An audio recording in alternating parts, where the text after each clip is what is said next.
Alright, so today I'm going to show you guys how to multiply a fraction and a whole number. Really this is pretty simple as long as you remember what we talked about with whole numbers, meaning that they can be the same thing as the whole number over 1. Okay, so for example, your first step here in this problem, we have 5 times 3/5. We're going to first change that 5 into a fraction, which is going to be 5 over 1 times 3 over 5.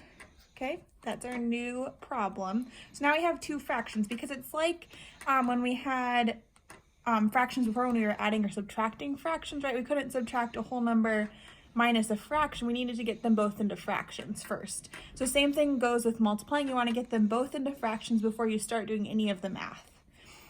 So next what we're going to do is we can use cancellation, right? So we can look here diagonally.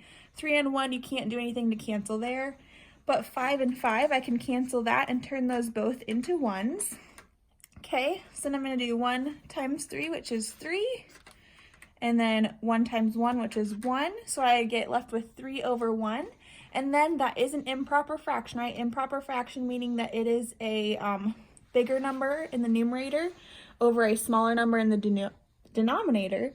So I need to simplify. So I'm going to make that into my whole number of 3. I'm going to do another example for you guys. Hopefully that's making sense.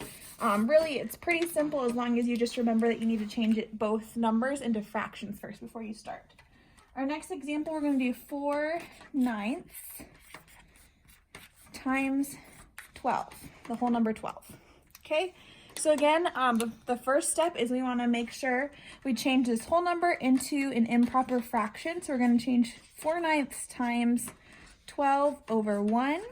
Okay, that's my first step. Then I'm going to look and see, can I use cancellation at all? Okay, 4 and 1, I can't do anything to cancel those numbers, so I'm just going to leave those the same. However, 12 and 9 both have 3 in common, so yeah, I think that's right. So I'm going to do 12 and 9,